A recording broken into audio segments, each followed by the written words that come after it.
안녕하세요, 데이조아입니다. 이번 영상에서는 제가 비중 조절하고 손절에 대해서 한번 얘기를 해볼까 합니다.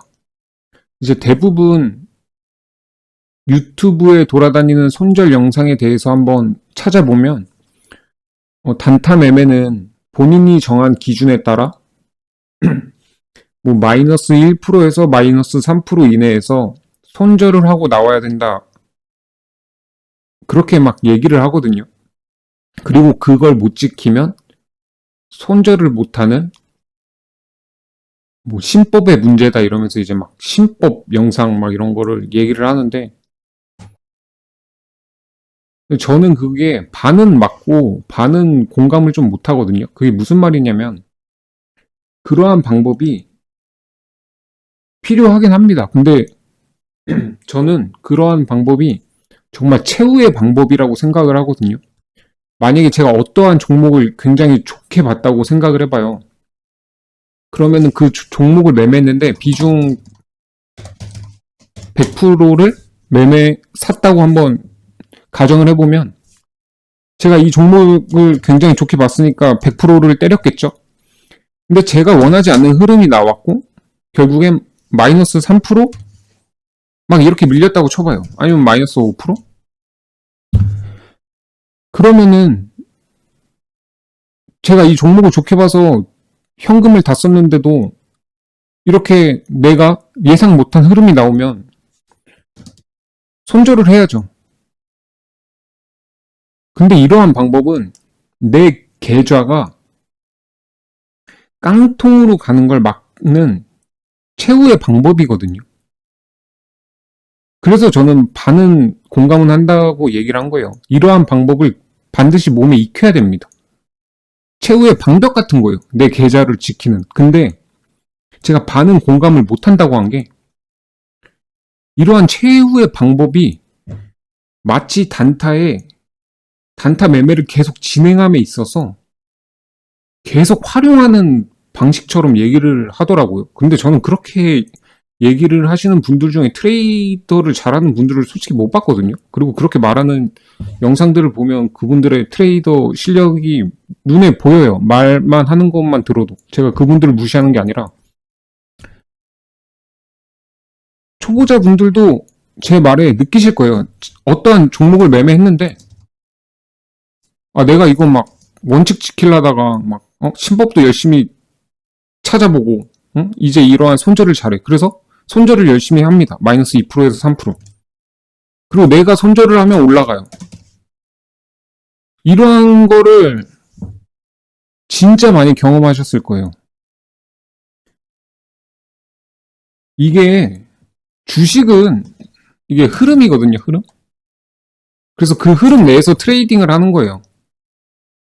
근데 마치 대부분의 영상에서는 분봉, 뭐 돌파 매매 이런 거에 집착을 해서 이러한 뭐 분봉이 잠깐 깨져서 밀리면은 뭐 손절을 해야 된다. 뭐 그런 식으로 얘기를 하는데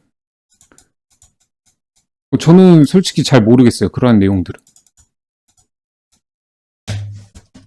그리고 손절보다 사실 얘기를 먼저 해야 되는 게 비중 조절이에요. 비중 조절. 비중 조절을 한 다음 손절을 해야 됩니다. 마스터 해야 돼요. 보통 뭐 손절부터 잘하라 하는데 대부분의 사람들이 이런 얘기를 해요.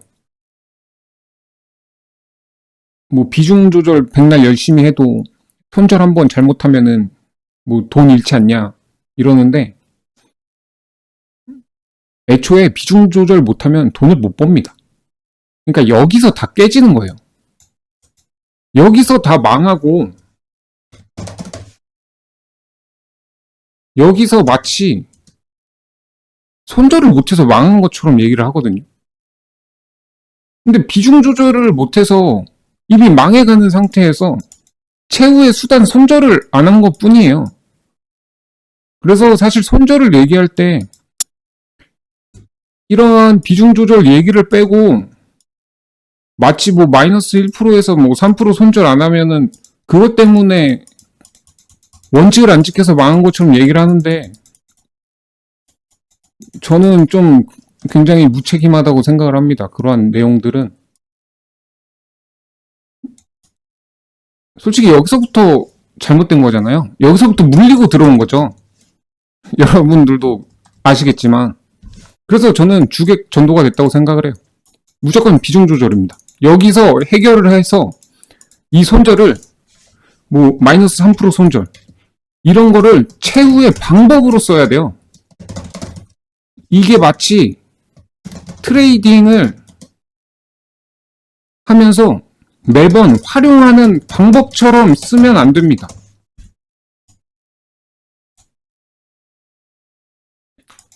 기본적으로 손절은 그러한 생각을 버리고 이거는 최후의 방법이고, 기본적으로 손절은 내가 예상한 흐름이 안 나올 때 손절, 이거를 머릿속에 박아야 돼요. 누구는 뭐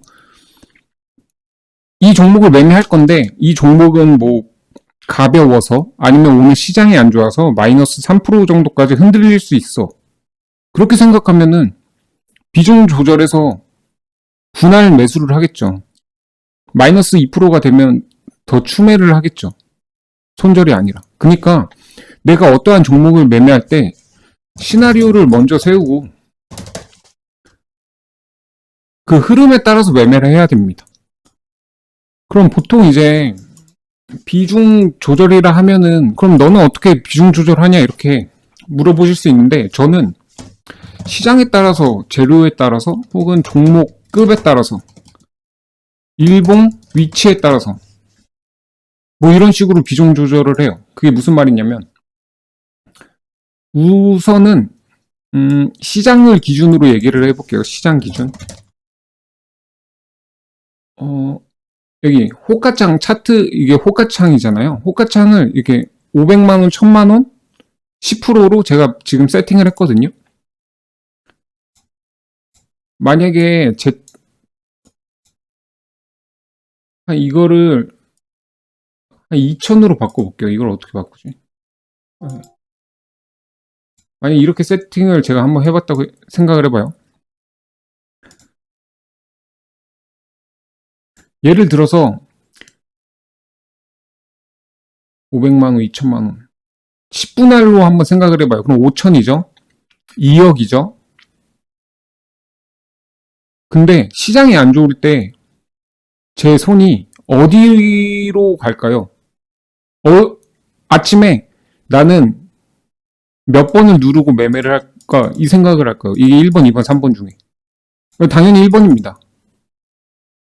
지금 공매도 재개한다고 하고, 탄핵 심판일 남았고, 트럼프 4월 2일 날 관세 발표한다고 하고, 그리고 그러니까 당연히 저는 아침에 할 때 나는 이 버튼만 누를 거야, 이렇게 생각을 하는 거예요.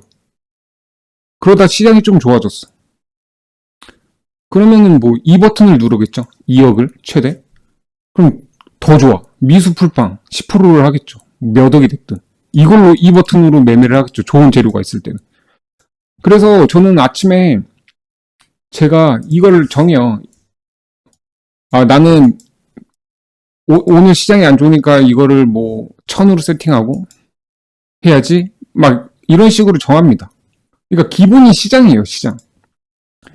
그리고 두 번째는 재료에 따라서 비중이 달라져요. 그러니까 예를 들어 제가 이런 알테오젠 같은 경우 이날 재료가 떴을 때 미수 풀빵을 갈겼거든요. 근데 클로봇에서는 그러지 못했습니다. 왜냐면은 저는 알테오젠 재료를 더 좋게 봤고, 그리고 여기 나오는 종목의 급, 이 종목은 지금 코스닥 1위죠. 이미 굉장히 많은 사람들에게 알려진 종목이에요. 굉장히 좋고, 그리고 시가총액도 커서 호가창에 엄청난 비중들이 걸려 있어요. 그래갖고 알테오젠이 A급이면 클로봇은 뭐 B급에서 B뿔 이렇게 나뉘기 때문에 여기서도 비중이 달라져요. 그리고 두 번째는 이제 일봉의 위치에 따라 달라지는데, 그게 뭐냐면은 여기 레인보우 로보틱스로 예를 들어볼게요. 이날 삼성전자가 레인보우 로보틱스 인수한다고, 그러니까 남은 지분 다 인수한다고 뉴스가 떠서 굉장히 큰 상승을 보여줬습니다. 그리고 다음날 조정이 나오고 다음날 한번 슈팅을 줬어요. 제가 여기서 베팅한 비중하고 여기서 베팅한 비중이 똑같을까요? 다르거든요. 이날은 첫날 재료가 나오고 따끈따끈한 재료라 여기서는 바로 풀비중입니다. 하지만 여기서는 이날 그래도 힘을 한번 썼기 때문에 여기서는 단타 매매로는 풀베팅을 하지 못해요.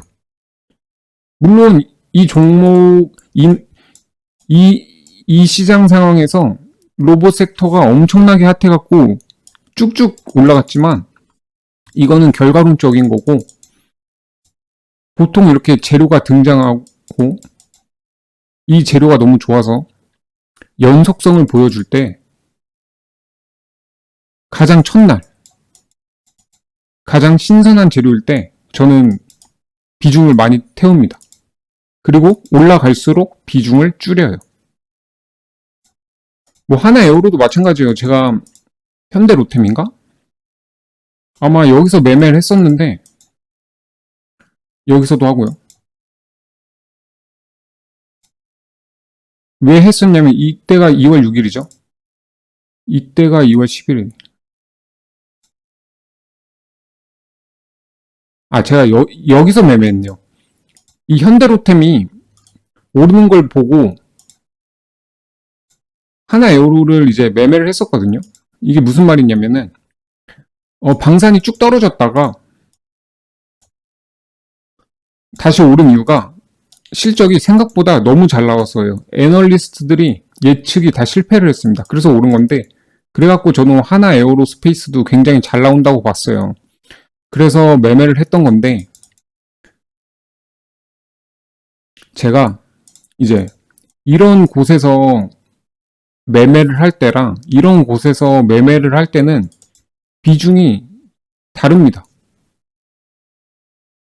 이때는 거의 여기 돌파한 이후부터 시초가에서 풀 비중으로 산 것 같아요. 근데 이렇게 계속 올라갈수록 종목이 밸류에이션이 높아지고 힘이 빠지잖아요. 그래서 저는 비중을 줄입니다.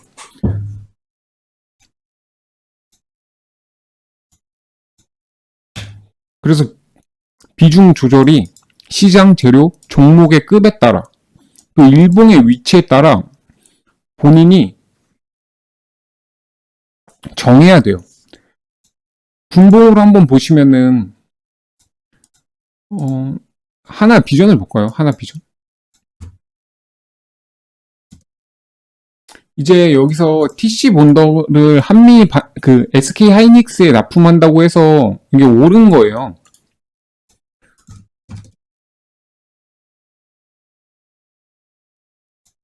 이때가 3월 12일이죠.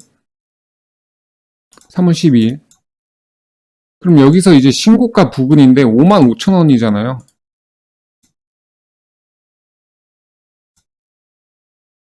여기서 보통 이제 신고가 돌파 매매라고 하면서 매매를 하는데 그러면 돌파 매매하는 사람들은 보통 여기서 매매를 하겠죠. 그리고 밀리면은 뭐 손절을 하겠죠. 여기서도 하고 손절하고 그리고 여기서는 확실히 뚫어줬네 하면서 매매를 할 수도 있습니다. 보통은 뭐 이렇게 확실하게 뚫은 자리에서들 많이 하죠.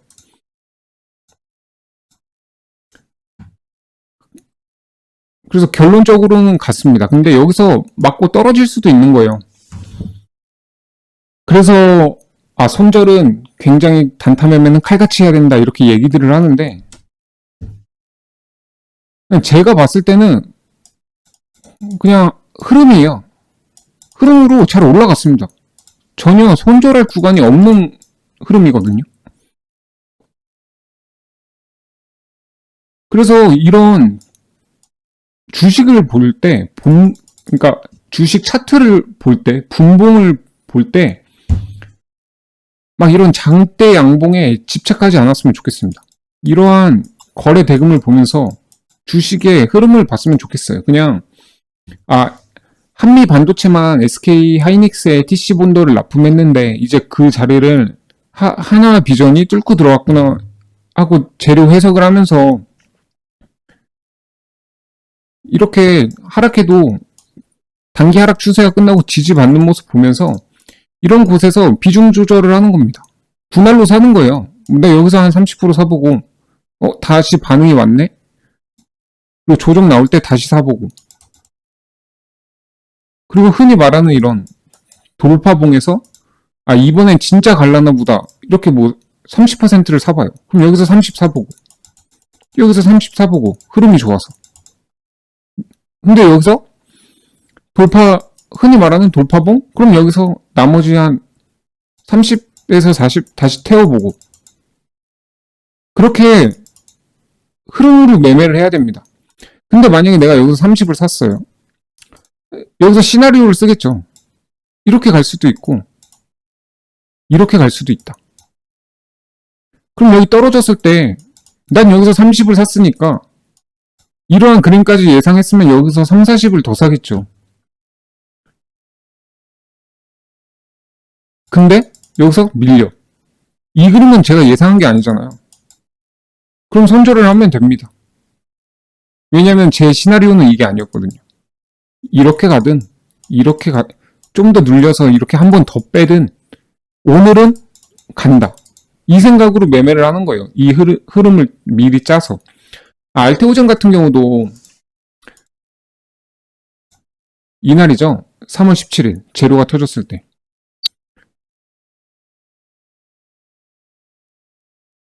제가 이제 여기서 잡고 계속 여기서 팝니다.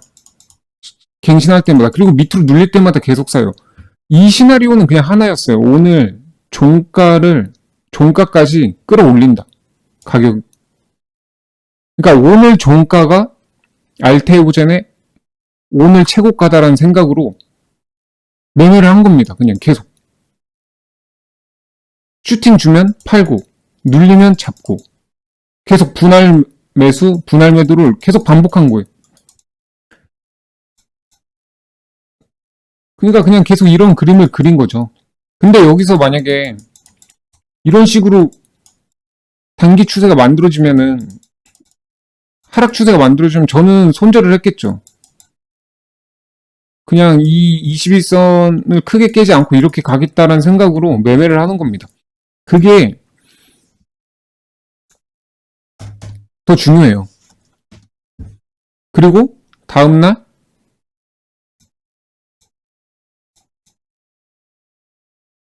이렇게 슈팅이 나왔죠. 그리고 제가 이때 다 팔았거든요. 제가 왜 팔았냐면은, 그러니까 종가 베팅까지 해서 왜 팔았냐면은, 저는 여기서 하나도 못 팔았어요. 왜냐면 저는 이렇게 가서 그래도 오전에 10시까지는 상승을 하지 않을까 했는데 밀려갖고 다 판 거예요, 여기서. 근데 만약에 제가 여기서 이 그림을 보고 여기서 추매를 했다고 해봐요. 그럼 제가 여기서 베팅한 금액과 여기서 매매한 금액이 똑같을까요? 그것도 다릅니다. 말했다시피 이 부분들을 다 고려해요. 뭐 클로봇도 잘 갔잖아요. 여기서 매매하는 금액과 여기서 매매하는 금액은 차이가 있습니다. 비중 조절이.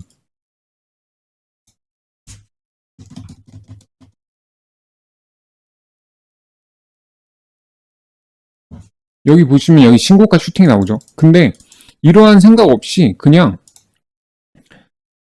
동일 비중,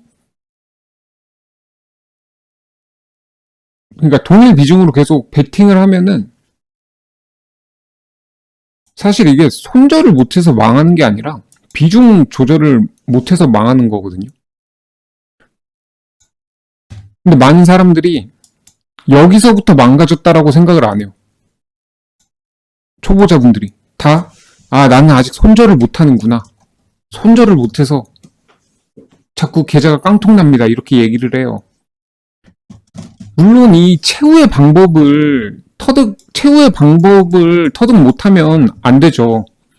근데 이걸 지켰다고 해서 정말 엄청 변화하지 않아요. 이거는 왜냐면은 최후의 방법으로 써야 되는 거기 때문이에요.